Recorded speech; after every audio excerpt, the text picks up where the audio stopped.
দেশে আসেন, কাশিমপুরে ভালো ব্যবস্থা করা হবে, হাসিনাকে জামায়াত আমির। যতদিন আছি একতা নিয়েই থাকতে চাই, বলছেন প্রধান উপদেষ্টা। মরার ভান করে শুয়েছিলাম, পুলিশ বলল এ এখনো মরে নাই। এবং সর্বশেষ জানাবো স্থিতিশীল সবজি বাজার, মাছ মাংসের দাম চড়া। শুনছিলেন সংবাদ শিরোনাম, এবারে বিস্তারিত। দেশে আসেন, কাশিমপুরে ভালো ব্যবস্থা করা হবে, হাসিনাকে জামায়াত আমির।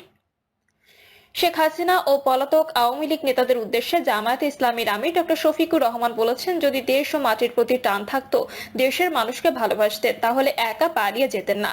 একা থাকা দুঃখ অনেক দেশে আসেন, কাশিমপুরে আপনাদের জন্য ভালো ব্যবস্থা করা হবে।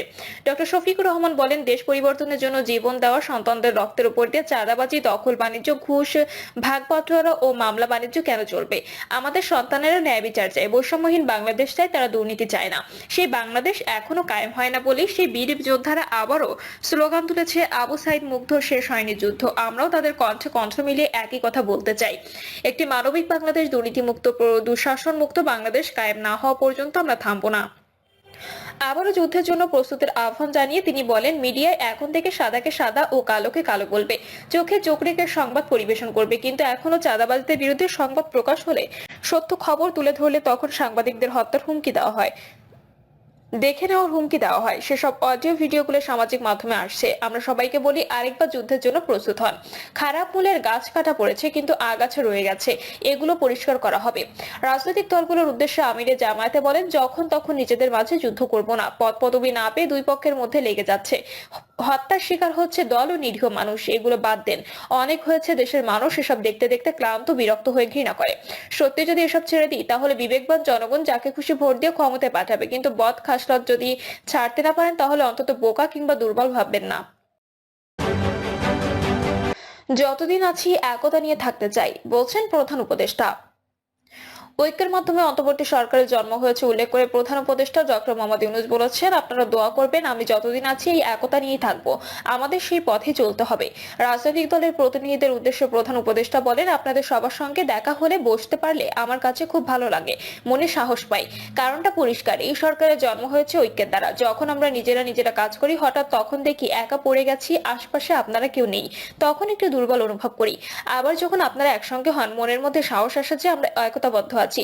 একতাতেই আমাদের জন্ম, একতাতেই শক্তি। আপনাদের সবার সঙ্গে দেখা হয়ে প্রাণ সঞ্চার হয়। জুলাই গণঅভ্যুত্থানের ঘোষণাপত্র ইস্যুর অবতারণা প্রসঙ্গে ডক্টর ইউনূস রাজনৈতিক দলের নেতাদের বলেন, মাঝখানে একদিন ছাত্ররা এসে বলল যে তারা একটা ঘোষণা দেবে, প্রোক্লেমেশন করবে, আমাকেও সেখানে থাকতে হবে। আমি বুঝতে চাইলাম কি প্রোক্লেমেশন, তারা বলল, আমি বললাম এটা হবে না, সেখানে আমারও যাওয়া হবে না, আর তোমাদেরও এটা করা ঠিক হবে না। তোমরা যদি 5ই আগস্টে ফিরে যেতে চাও, সেদিনের পরিপ্রেক্ষিতে যা হয়েছিল সেটা রিক্রিয়েটিভ করতে হবে, এটা একটা করা যাবে না।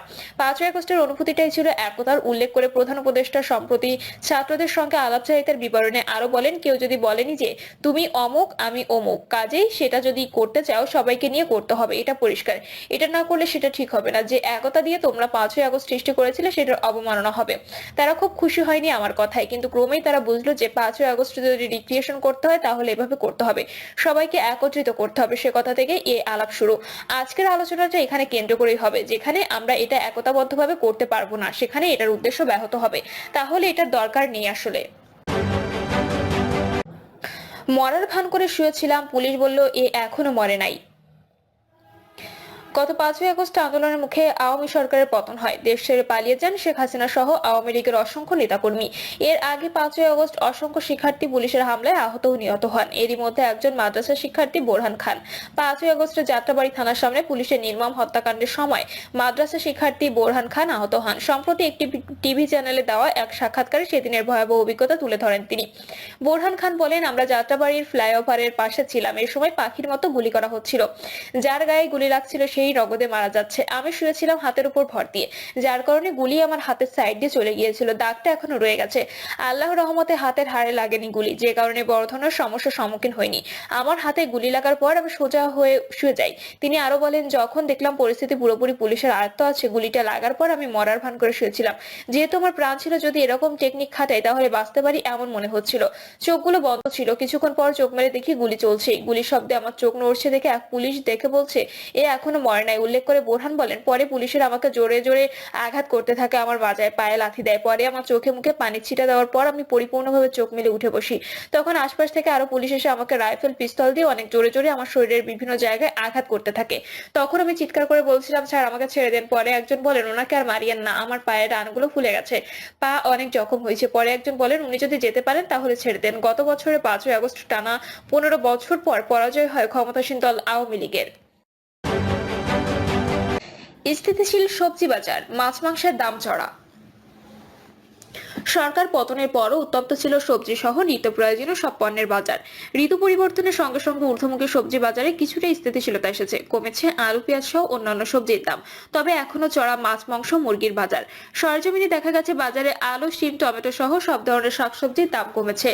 আজ আলু 30 থেকে 35 টাকা, পেঁয়াজ 50 টাকা, মানভেদে প্রতি কেজি বেগুন 45 থেকে 50 টাকা, বরবটি 50 থেকে 60 টাকা, মূলা 20 টাকা, পটল 60 টাকা, পেঁপে 30 টাকা, গাজর 40 টাকা, টমেটো 40 থেকে 50 টাকা, সিম 25 টাকা, শসা বিক্রি হচ্ছে 40 থেকে 50 টাকা কেজি দরে। এছাড়া ঢেঁড়স 70 টাকা, চিচিঙ্গা 60 টাকা, ধুন্দল 70 টাকা, ঝিঙা 7 টাকা, পেঁয়াজকলি 50 টাকা, কচুরলতি ও কচুরমুখী 80 টাকা, মিষ্টি কুমড়া 30 টাকা, কাঁচা মরিচ 80 টাকা, ধনেপাতা 50 টাকা কেজি দরে বিক্রি হচ্ছে। মানভেদে প্রতিটি লাউ 80 টাকা, চাল কুমড়া 7 টাকা, ফুলকপি 20 থেকে 30 টাকা, বাঁধাকপি 20 টাকা করে বিক্রি হচ্ছে। এছাড়া প্রতি হালি কাঁচা কলা 20 টাকা, লেবু বিক্রি হচ্ছে 20 থেকে 25 টাকা করে। রায় সাহেব বাজারের সবজি বিক্রেতা আজমির হোসেন বলেন, সবকিছুর দাম গত সপ্তাহের মতোই আছে, কোনো কিছুর দাম বাড়েনি, বরং আলুর দাম কমেছে। সাদাত হোসেন নামে আরেক বিক্রেতা বলেন, শীতকালে এমনিতে সবজির দাম কম থাকে, এরকম যদি সবসময় থাকে তাহলে আমরা যেমন মালামাল বিক্রি করে শান্তি পাবো, তেমনই ক্রেতারাও কিনে স্বস্তি পাবেন। আলু পেঁয়াজ বিক্রেতা মোবারক মিয়া বলেন, গত সপ্তাহের তুলনায় আলুর দাম কমেছে, দেশি পেঁয়াজের দামও এখন নাগালের মধ্যে আছে, তাই ভারতীয় পেঁয়াজের দরকার হয় না। দেশি পেঁয়াজের চেয়ে ভারতীয় পেঁয়াজের দাম অনেক বেশি। দেশি পেঁয়াজ আমরা ন্যায্য মূল্যে বিক্রি করলে আমাদেরও লাভ, দেশের কৃষকেরও লাভ। এদিকে স্থিতিশীল সবজির দাম দেখে অনেকটাই স্বস্তির নিঃশ্বাস ফেলেছে বাজারে আসা ক্রেতারা। শ্যামবাজারে বাজার করতে আসা জসিম উদ্দিন বলেন, শীত আসার পর সবজির বাজারে চোখ বন্ধ করে কেনাকাটা করা যায়, সবকিছুর দাম মোটামুটি নাগালের মধ্যে আছে। এমন বাজার আমরা সবসময় প্রত্যাশা করি। সবজির বাজারে স্বস্তি পেলেও মাছ মাংসের বাজারে এসে অস্বস্তি বোধ করেন ক্রেতারা। মাছ মাংসের ঊর্ধ্বমুখী দাম করে সহনীয় পর্যায়ে আসবে তা নিয়ে উদ্বিগ্ন ক্রেতারা। সরজমিনে দেখা গেছে বাজারে প্রতি কেজি গরুর মাংস বিক্রি হচ্ছে 750 টাকা কেজি দরে, খাসির মাংস 1150 টাকা কেজি দরে বিক্রি হচ্ছে। এছাড়া আজ ব্রয়লার মুরগি 200 থেকে 210 টাকা, কক মুরগি 340 থেকে 350 টাকা, লেয়ার মুরগি 280 থেকে 290 টাকা, দেশি মুরগি 550 টাকা কেজি দরে বিক্রি হচ্ছে। ফার্মের মুরগির প্রতি ডজন ডিম বিক্রি হচ্ছে 135 টাকায়। প্রিয় দর্শক, এই ছিল এখনকার সর্বশেষ